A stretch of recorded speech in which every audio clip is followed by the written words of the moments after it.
Sup, dude? To make it to the NBA, you have to be the best of the best. Out of 500,000 high school basketball players, only around 16,000 make it to college. Out of those 16,000, just 110 of them will ever step on an NBA court. If you're 7 feet tall, your chances of making it to the league skyrocket all the way up to 17%. With this being said, if you want to make it to the NBA, you have to either be a complete basketball phenom or tall as a motherfucker. The player I'll be focusing on in today's video falls under the category tall as a motherfucker. Coming in at a whopping 7 feet tall, 270 pounds, Big Daddy Wookie himself, Shaq and a Fool legend, Javale McGee. Before I begin, I want to make it very clear that Javale McGee is an insanely talented basketball player. He's played 14 seasons in the NBA. To quote Brian Scalabrine, he's closer to LeBron than you are to him. Nonetheless, I also believe Javale is a bit of a goober. He's a geezer. Some might even say he's a goofball. There's just not a lot going on in that brain of his. The lights are on, but nobody's home. Anyways, Javale has accomplished a lot in his career, such as becoming an NBA champion 3 times, kissing a grandma mid-game, and falling.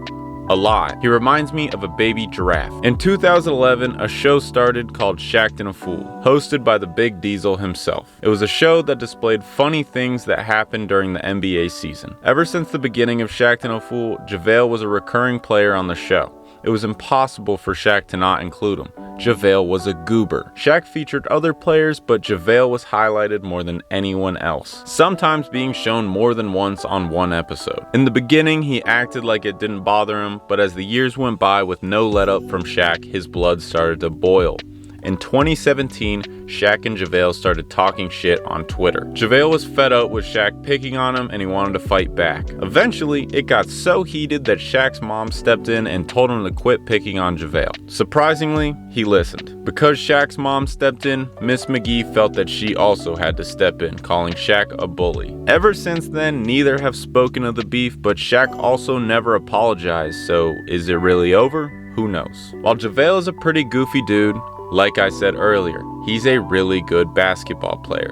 There's a reason he's been in the league for so long. Just a couple years ago in 2019, he averaged a career-high 12 points on 62% shooting, along with 7.5 rebounds and 2 blocks. Those are exceptional stats for a backup big man. Per 36 minutes, those stats shoot up to 19 points, 12 rebounds, and 3 blocks.